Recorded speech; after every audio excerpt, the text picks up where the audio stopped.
I'm going to kick it off straight away. Good afternoon and welcome to Lifestyle Marketing. My name is Kevin Ritz and my wonderful co-host who's been chatting, Bjorn Solzone. Hello! As you know, Lifestyle Marketing is all about insights, marketing, and value-added conversation. And today we are chatting to a seasoned voiceover artist, an award-winning radio presenter, TV host, and motivational speaker. Is not only the voice of many South Africa's most loved brands, but as also the voice of some of the most important conversation currently from her national weekday radio show called Queens of Grace on Radio 2000. Please welcome Carol Ofori. Hey, Carol. Hi, thank you so much for having me, you guys. I've been wanting to have a moment to talk about my career and being a woman in this business for a long time. So I'm so excited to be doing this now with y'all. Yes! Women's Month. So excited. Well, I'm going to kick it off straight away. You know, I was researching a little bit yesterday, Carol, and I saw you were on an afternoon lunchtime show. I won't necessarily mention names today, but you were, you know, one of the things they brought to our attention is you've been in radio for quite some time, you know, over 20 years. Tell us why you chose radio and why this has really been your first love, and what was it that you sort of went, yeah, I want to do that? Yeah, radio, it's crazy because I kind of discovered radio at varsity. So I finished high school and I knew when I finished high school, I wanted to be a journalist, and I enjoyed writing. I enjoyed writing poetry. I enjoyed the art of writing articles, sharing my opinion with words. And so I remember back in high school, in grade 11 it was, there was a competition in the newspaper, the Sowetan newspaper, that said you could win an experience to go down to the Eastern Cape, where you would get, if you are wanting to be a journalist, you'd get an opportunity to shadow some people at Rhodes University, and then you'd also get to meet Steve Biko's son, and you would get to, just immerse yourself in journalism through Rhodes University, obviously being known as the institution that is like the top for journalism, right? So I wrote into this competition and did an article. I had to write about, I think it was about Black consciousness or Steve Biko, the legacy he's left for us, etc. So I wrote this article. I don't know, I think something inside of me felt like the article was damn good and there's no way they're going to just let me up. I love it. You know? The confidence at a young age. Yeah, I was like, no, this is damn good. This is damn good. So, I got chosen along with, I think, 10 or 12 other people from across the country to go on this experience. Right. Now, get this picture, guys. I'm in grade 11, right? I've never been to boarding school. Like, I'm literally under my mom's wing. I've always been a free spirit who's always wanted to be like break free and be at boarding school. Yeah. Live my own life. So here I was at grade 11, going all the way to the Eastern Cape, flying, meeting these young people there.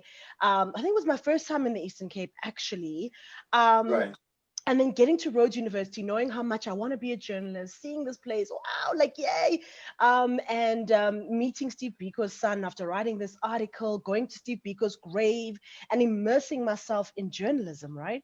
So it was like, wow. And then the evening, I mean, Rhodes, like they're known for nightlife and vibes, right? So there we are living. I might not have been invited to one of those parties, Carol, But living my best life in that space, right? And then coming back and guess what? Right to Rhodes University to go in to study journalism, and declined. I didn't have the right credentials or the right points or whatever the case may be. Oh. So I was like, damn, this sucks. Like, wow. And your whole career, like what happened? All the dreams that you had of Hollywood. Listen, like I could see myself at Rhodes living my best campus life. And I was like, sorry for you, not going to happen. And I think for my mom, in a way, she was happy because it meant that I'd have to choose an institution in Joburg. So I'd have to stay at home. Like, yes, I prayed. It's happening. Yes. So I wrote to WITS. I applied at WITS rather to do law. And then I applied at RAU, reveal my age, for journalism. And both accepted me. And now I was at a crossroads. Where do I go? Journalism or law? Wow. Law was definitely something my parents wanted for my life, whereas journalism was something I really wanted for myself. So I went with the journalism. jumped into journalism there and found out about the campus radio station. This was 2001. And here we are, 2020, and my first weekday primetime slot, pretty much. So it's been a long Wow. journey. What's an overnight 2-decade success, Carol? Yes, a whole 2 decades from journalism branching into radio presenter. But isn't it always like that? I mean, like, and I look at Kim's career and I look at mine, and, you know, people have this thing where they go, oh yeah, like, but you've been, like, you know, I mean, you only started recently, and you're like I've been in marketing for like over a decade. Yeah. Oh, you know, that like they surprised, and you're like, I'm not. I've been hustling for like forever in my mind. Yeah, absolutely. Crazy. So Carol, you've worked at 947. You've worked at Metro, East Coast Radio. You've had a love for journalism and sort of sharing points of view and interesting topics. You've settled into Radio 2000. Tell us about working as a mother, a wife, a woman in South Africa in celebration of Women's Month, and sort of going, well, let's speak about what women are doing in the world. And, you know, for a young South African woman, I think you're so inspiring to so many. How do you find that balance between, okay, cool, I'm a career woman, I do this, this is the thing I want to do, I am a mom, I am a wife, I have, how do you find that balance? Because a lot of people still struggle, and never mind the wonderful climate that we find ourselves in the world right now to add to the pressure. But how do you do it? Look, I mean, I will say that, you know, when you're a woman, you kind of forget now and again that you are, and you just kind of do the best you can at all times. So, you know, it's highlighted obviously when you start seeing, you know, discrimination for your sex or opportunities not happening on the same level as your male counterparts. And you're like, okay, hold on. Why is this going on? You know, but I must say it's not an easy balancing act, you know, because, you know, I want to be the best mom I can be, I want to be the best wife I can be, and I want to be the best career woman that I can be. And one thing I've learned from my experience is that we can't have it all. Something's gotta give, you know. So at different intervals in my life, I have realized that my family life may suffer, my career may suffer, my relationship may suffer. So it's a very fine balancing act that I have to do on the daily.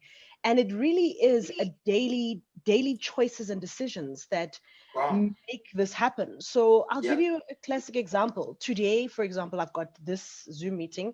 Straight after this, I am taking my kids to the pediatrician, right?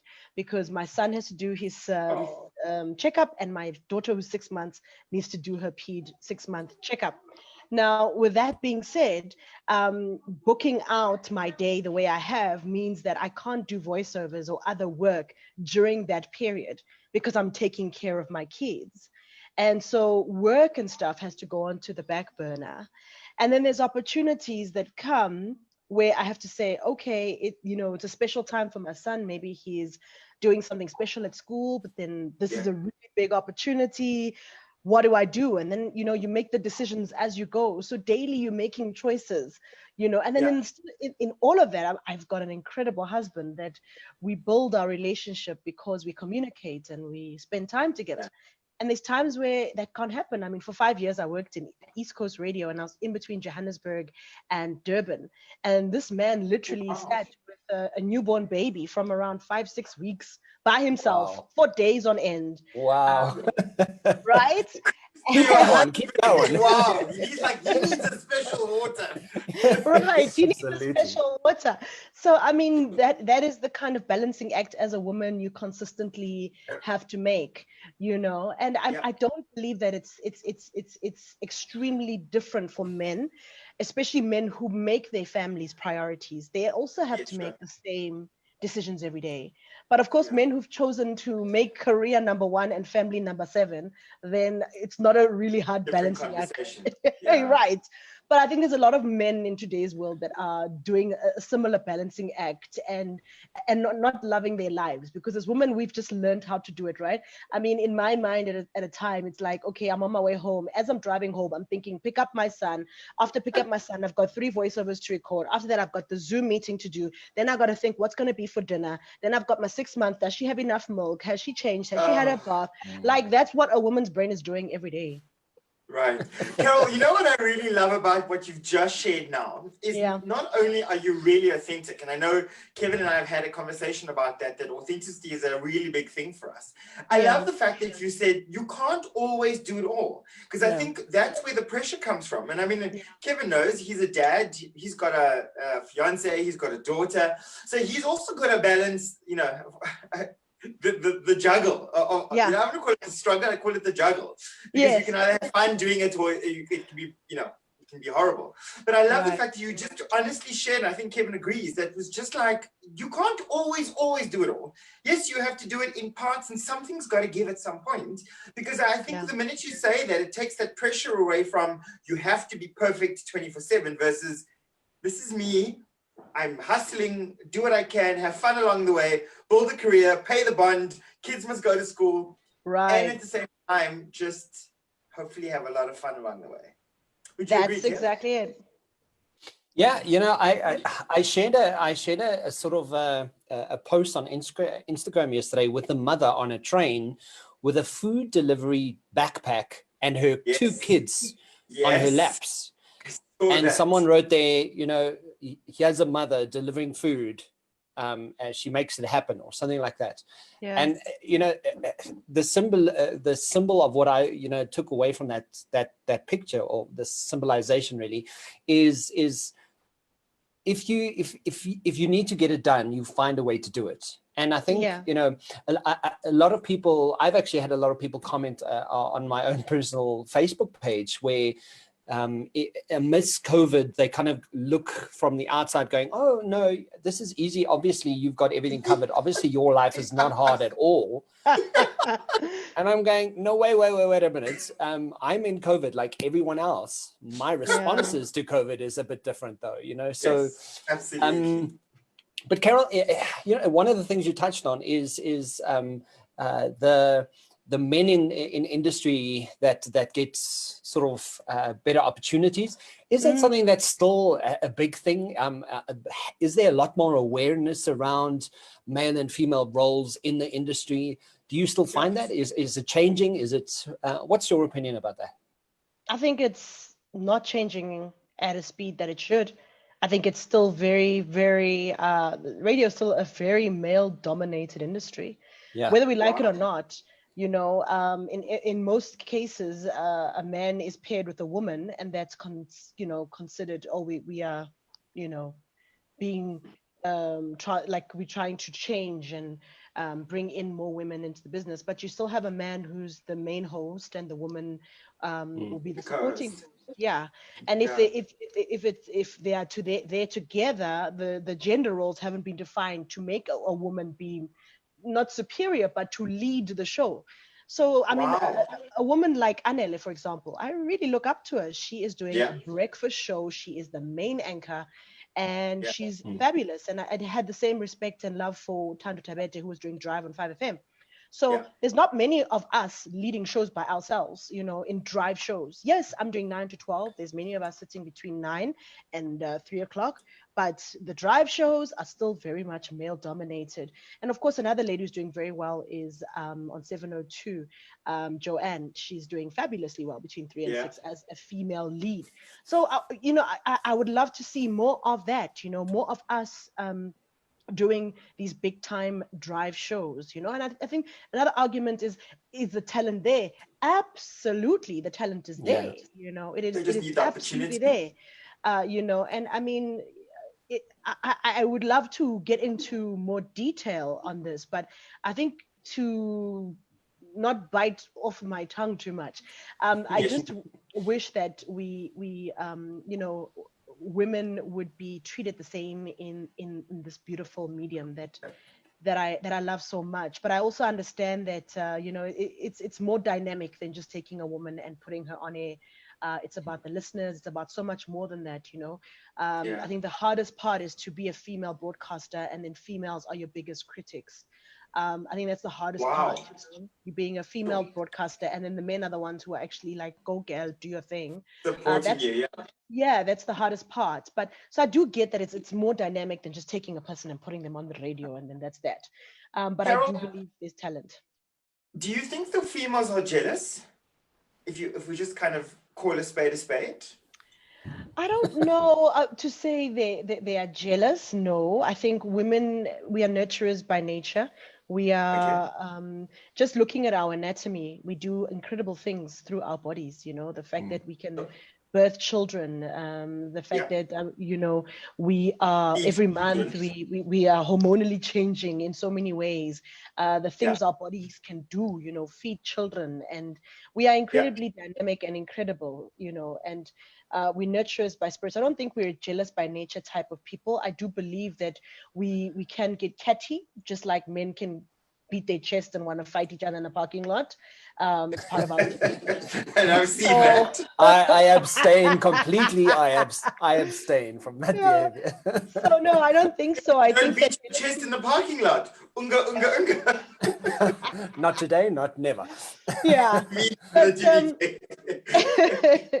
yeah, I think, you know, women and men, we have our own traits. Men are just as Yeah. equally jealous as women. So I wouldn't put it down to just that. So, I mean, being a radio host, being a radio and TV, I mean, you're on both mediums very often. What are the pressures that come with keeping yourself relevant and having people tune in? How much effort and pressure goes in behind being who you are? Because essentially, eyes are on you. You also want to be able to create the content that people are tuning into. I know that I listened to some of your interview this morning with the Grammy the Grammy winner. Yes. And, you know, so like a lot of the content, a lot of research has to go into it. And I suppose that's where the journalism sort of comes into play. But how do you do that? And what is your processes? How do you kind of keep it relevant? Tell us about that research that no one knows about. Well, you know, radio is incredible because we work as a team, you know. So I'm an incredible producer who I'm working with. Her name is Dineo, and she, of course, does a lot of research. She's also very seasoned as a producer, having worked on many stations and different shows. So it's amazing working with someone with that much experience that I'm learning from. And of course, you know, putting our two heads together as two women, chasing conversations that are important, you know, to our society. I mean, it's no joke, guys. We are a majority. Women are the majority. Just putting it out there. Just putting it out there. But it's crazy how, as much as we're the majority, you wouldn't think so, right? With the things that happen to us, the way we're treated by society, you'd be like, no, there must be a very small group of women and men are the majority. Actually, the other way around. We have buying power. We are the ones that make the decisions when it comes to, you know, buying things and doing things in the household. It's really important, the research that comes with it. But I think having two women coming up with great content, we're actually able to have conversations that even men are interested in. I mean, the fact that you listen to our Voter Kellerman conversation just shows me. Just putting it out there. Incredible. So tell us about the moment, and this, you know, just to give some people some insight about you, and just for some inspiration, tell us about a moment in your life where you really felt like giving up, where you also like were at, you know, your wit's end and kind of going, I need to move from here. I need to get out of this. What did you do and how did you overcome it? Well, I will say I'm very rooted in my religion, right? I'm Christian. I love God. I believe everything in my life is driven by His purpose for my life. So in everything that I do, I pray about it. However, there's been decisions I've made where I've made them in the moment and in the flesh, and from anger, from disappointment, from feeling like you know, I'm not valued. And I look back at some of those decisions and I think, maybe if I had prayed about this, I might have gotten a better light. But I do believe I am where I am today because this is the journey and this is the walk I should have taken. So I'll give you some classic examples. In my career, I started off in journalism, went into radio journalism, from radio journalism into radio broadcasting. And each of these steps, you know, I really thought I was going to be a radio journalist, I mean, a television journalist, and like I'd be at CNN, working there in Atlanta, living my best American life, you know, crossing over from who knows where in the world, and being the best, you know, anchor on television ever. And that didn't work. That my passion for radio literally captivated me. And so, you know, as much as that was where I was going, I made a little bit of a turn into the radio broadcasting side of things. Getting there at 947, then I got an opportunity to move to Metro FM. Imagine, I've been at 947 for 7 years. You know how difficult it is to make a decision to move from somewhere when you've been at that place for such a long time. You're so comfortable. Yes, I was so scared. I mean, the first real nurturing and knowledge and learning I did was at 947.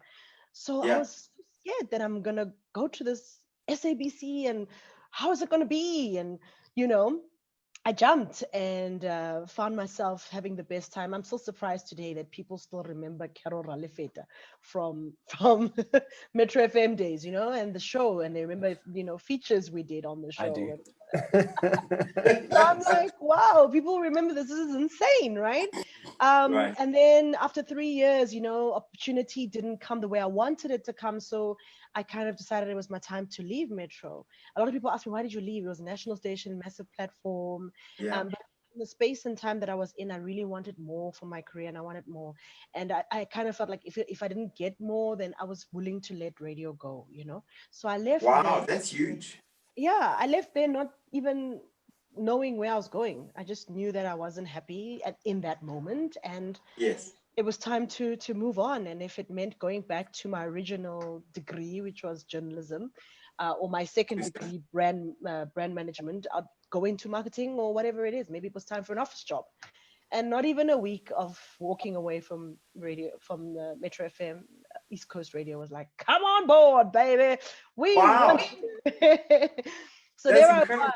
Yeah, so that's how I ended up at East Coast Radio for 5 years, you know, a whole 5 years at East Coast Radio, literally living between Durban and Johannesburg. And then the next thing I knew after 5 years, I'm here now at Radio 2000. Cool. Carol, can we just unpack that little comment you've just made? That sounds so easy, but I don't think people actually understand what you've just said. Because you just said, you know, for the next 5 years, I just lived between Cape Town and Johannesburg. But what you said earlier was the fact that you had had a baby, that your husband, you said a couple of weeks old baby, I think you said 5 weeks, if I heard correctly. Yes. You said that he was looking after this child. And I'm just thinking from a point of that I'm an uncle and how I am attached to nieces and nephews. And it's not even mine. And now you've just given birth to this child and you're going, please look after our child. I'm going to go build a career. Can we just talk about, like, what was that like? Like, how did you plan? I don't think there wasn't Zoom back in the days. You didn't say, let's just have a quick Zoom call with a baby. No. Look, I will say this. I mean, this is where it comes back to what I said about how the industry is not really fair on us women, because in our line of work, it's no work, no pay, right? Right. So what does that mean? If you decide to go on maternity leave for 3 months, you will not get paid for 3 months. If you decide to go on maternity leave for 6 months, you will not be paid for 6 months. So the onus is really on you as the freelance contractor. When are you going to go back to work, right? So that's where I feel that, you know, especially for people who are freelancers in business, you know, we are not here because we just fell from the sky. Women birthed us all. So how is this not a prerequisite that if a woman gives birth, standard, she's paid for her maternity leave, regardless of the industry that she's working in, by law, mandated, like you go to jail if you don't pay a woman for 3 months or whatever time, you know, I mean, the minimum is 6 weeks, but it's 6 weeks unpaid. So I had to take 6 weeks. I took 6 weeks unpaid when I had the first baby with East Coast. And yes, so there I was with a 6 weeks baby, and I need to get back to work. Like, I haven't earned a cent for 6 weeks. Yeah. So you put your big girl panties on, literally, and you figure it out as your body is figuring itself out. First time Yeah, mom, sure. you figure that out, and that's, I think, what makes us so amazing and incredible is that we have incredible bodies that, sometimes just make us go crazy because the hormones are everywhere. But it is what it is. So yeah, having a supportive husband was bonus because I could go back to work and not feel bad about it, Kev and Bjorn. That's the worst part is mommy guilt. You know that as a mom, society expects you to be home, but society doesn't pay your bills. Society doesn't deal with, the reason that you have, you got things to do. You got things to see through, and opportunities don't last forever. You can't just think they're going to be there forever. You got to make a choice. And it goes back to that thing I was telling you about the juggling act.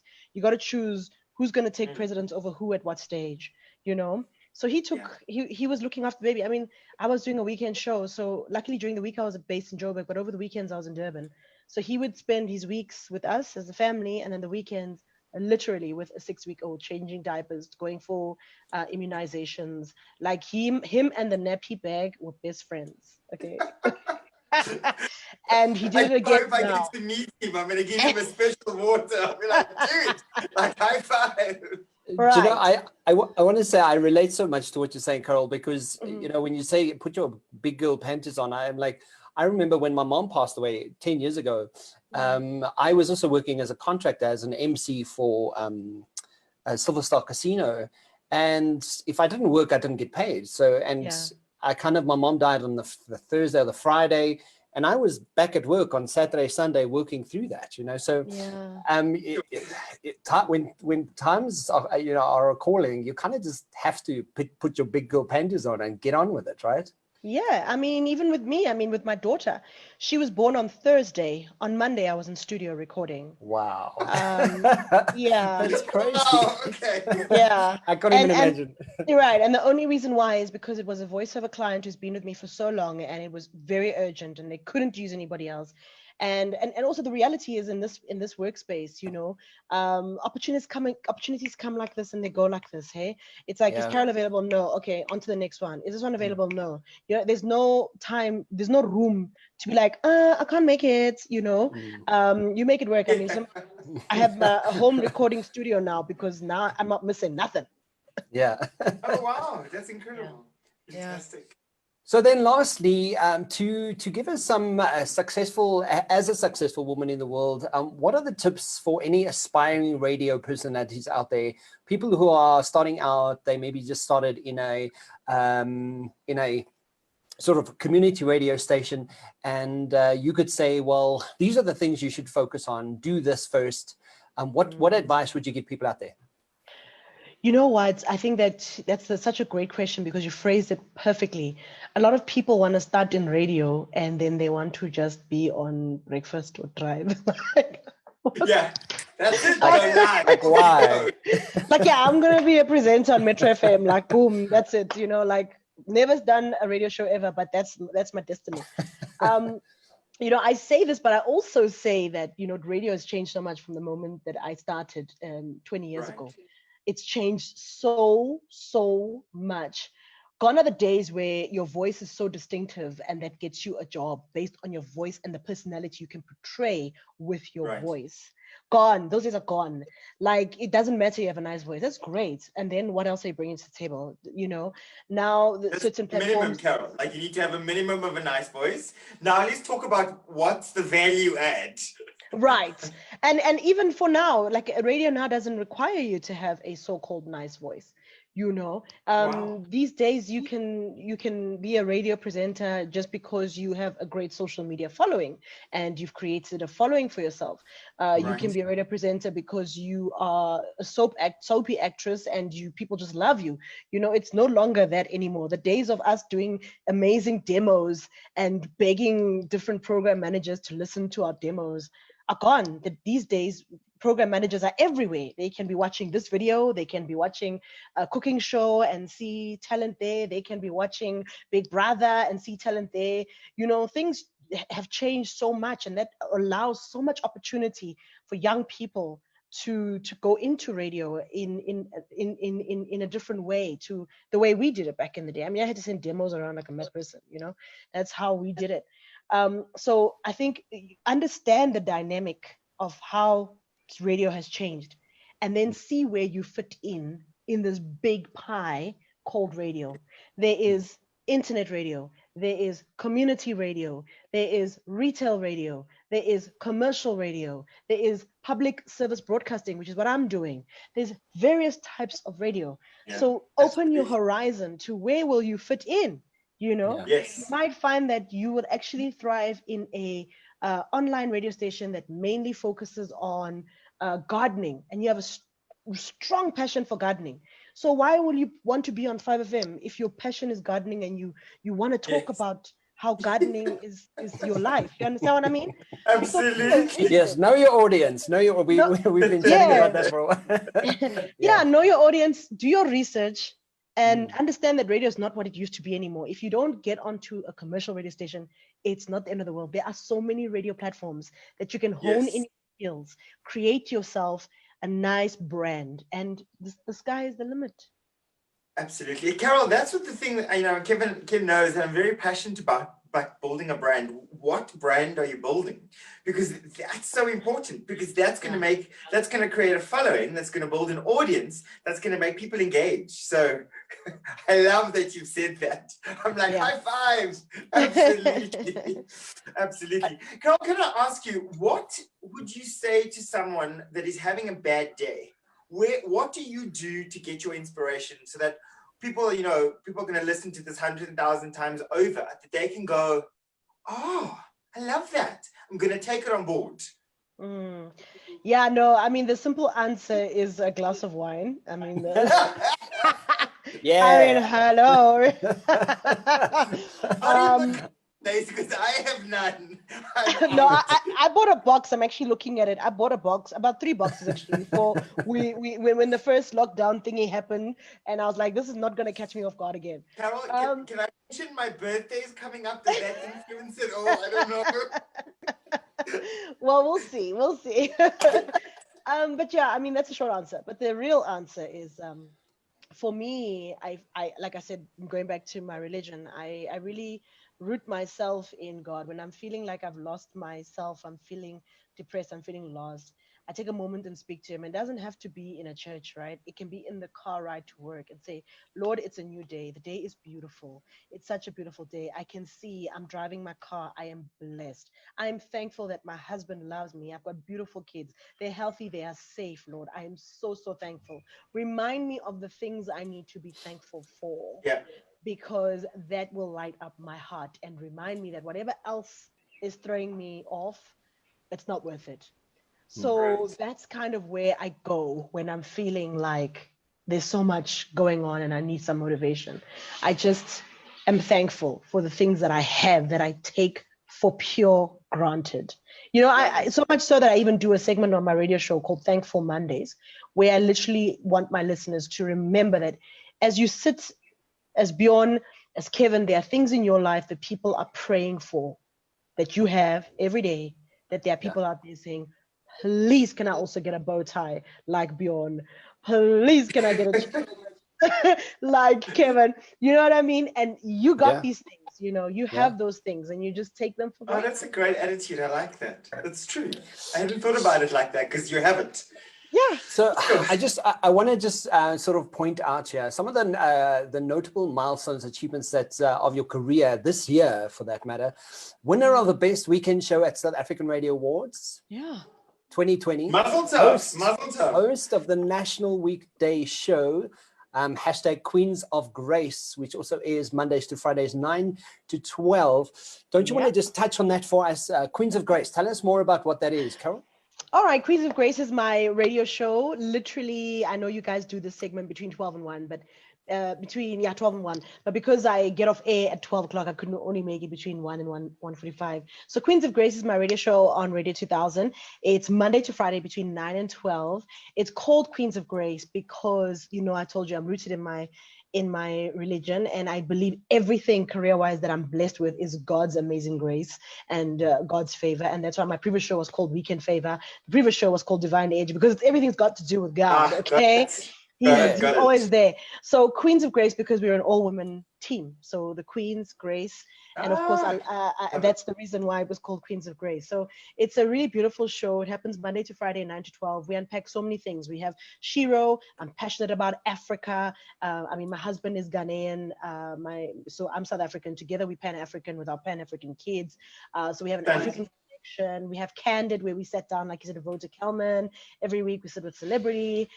Thankful Mondays. And we also have a wonderful feature called Get It Together with the Mofokeng, where we sit down with these amazing counselors that basically help us navigate relationships, right? Whether it's, relationship man-woman, same-sex relationship, whatever type of relationship, work relationship, kid and mother relationship, whatever, we deal with that. So the show really speaks to day-to-day life, and I feel like everything I do must leave people feeling some type of way. Whether you're angry, whether you're happy, whether you're touched, whether you're emotional, you must feel something. So yeah, moved. Yes, and I mean, it's my first weekday, between 6 and 6 weekday ever in 20 years. It's my first one. That 2 decades overnight success, Carol. Right, you know what I mean? So, I mean, it's been that long. For the longest time, I've been working on weekend shows. I've done 4 to 6 a.m. weekdays. I've done 6 to 10 p.m. weekdays, but that 6 and 6 p.m. It was like a chase. So this year it happened. Wow. Yeah, and it happened. Yeah, and it happened the same year we won the radio award for the weekend show. So fantastic. It's been a good 2020. Cool. A baby, a radio show, Raising Babies, second season. It's been good. Stunning. Carol, can I ask you, do you have any events coming up that for people that kind of want to be listening that they should be made aware of? Or I know you've got the TV show. We haven't even had time to touch on the TV show. I mean, I think we might have to get you in for another one just to unpack Raising Babies, because it's so relevant. We love it. It's all good. We love it. I'm like, bring it on. Talk, Carol. Well, what I will say is that, of course, lockdown. I'm in the entertainment business. There's nothing going on in the entertainment business. Everything's happening virtually. So just follow me on social media at Carol Ofori, Facebook, Twitter, Instagram. Raising Babies on SABC2 every Mondays at 9 o'clock. And we talk about all sorts of incredible ways to raise your children. Because you know what? I have to say this. Our society forgets the importance and the backbone of the home.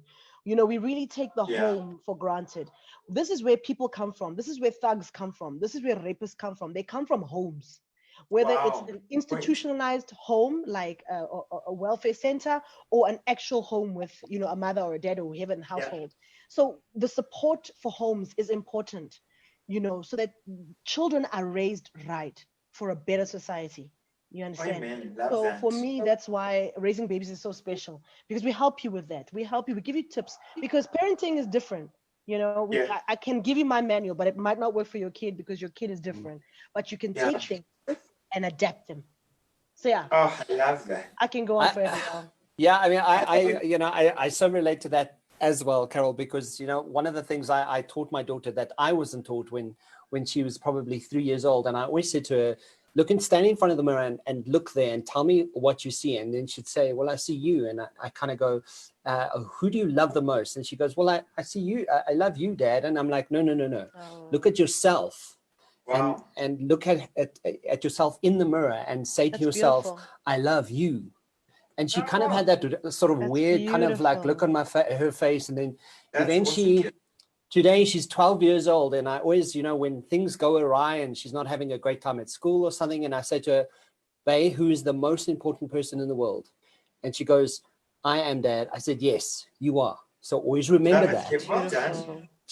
And having little, so I know the importance of having the right kind of parenting and impressing that on, especially from a young age, is so important, because we didn't necessarily have parents that sort of wanted us to love ourselves in any way. And I mean, my parents were quite hard on me as a child. Yeah. But you know, it all does start at home. It's a sort of foundational, absolutely. So Bjorn, I just want to touch on with lunchtime. Oh, sorry. You make me want to go have children. I'm like, oh, you make it sound so easy. You know, like you just fly to Durban to work and you just like have a child. She does, yeah. It's like babysit before. That doesn't look that easy. But I actually want to say thank you to both of you. I mean, we don't normally do this in the segment, but I really want to honor you as parents. I mean, I've seen Kev with his daughter, and she, like, the two of them are like two peas in a pod. I mean, Carol, and I've seen it from social media, from your videos about like things, how you've done with your son, and you're standing in the kitchen and you go, "Are we live? We're live." And then you, "Hi guys," and Carol, I love that. So I want to thank you for being great parents. No, I really do. I want to honor you both, like, because that inspires me to like go, yeah, I could do this. I can. You should do it. You should do it. Kids are so much work and such happiness at the same time. At the same time, yeah, it's true. It's true. All right, Kevin, I'm done. We want to say thank you so much for joining us. I wish we had more time. Usually you know, we could, between Bjorn and I, we could really make it a nice long show, but we don't. Thank you for joining us, Bjorn. If you want to just touch on the next week, we're also going to have an exciting guest on the show, and that's going to be lovely. Ladies and gentlemen, she started off in Durban. Her name is Margaret Hirsch. So we're having Margaret on the show next week. I'm so excited. It's going to be incredible. I've heard Margaret speak a few times, and you know, I just contacted the office and said, "Hey, we'd really love to have you share your story." I mean, the first time I heard Margaret, I almost ended up crying, and I was like, "What's going on?" Like, I was that moved, and like, you know, it was in a big auditorium, and she is just phenomenal. She is just authentic, beautiful. Some of her story is a little bit similar to yours, Carol, and that. So if you're offering, I know you'll have to watch the retake, but like, we'll send you a link. She literally leaves me, which is my life's motto, to leave people touched, moved, and inspired. And as you've done today, Carol, you left me touched, moved, inspired, and so thank you. I'm so excited for next week. It's going to be incredible. Thank you so much. Carol, thank you for joining us. And guys, this is a prime example of how to build a brand. Here we have a shining example who's on radio today and quite reachable. If you go to a website, carolofori.com, you can see she's a whole bunch of information, and your show happening every day from Monday to Fridays, between 9 and 12 on Radio 2000 as hashtag Queens of Grace. That's it. We'll definitely hashtag that. Carol, Bjorn, thank you guys. Thanks for this afternoon. Thanks for having the conversation. Thank you so much. Really had fun. Thank you guys. Blessed, beautiful day to you guys. And you. Thanks, Carol. Thanks so much, guys. All right. Cheers. Bye.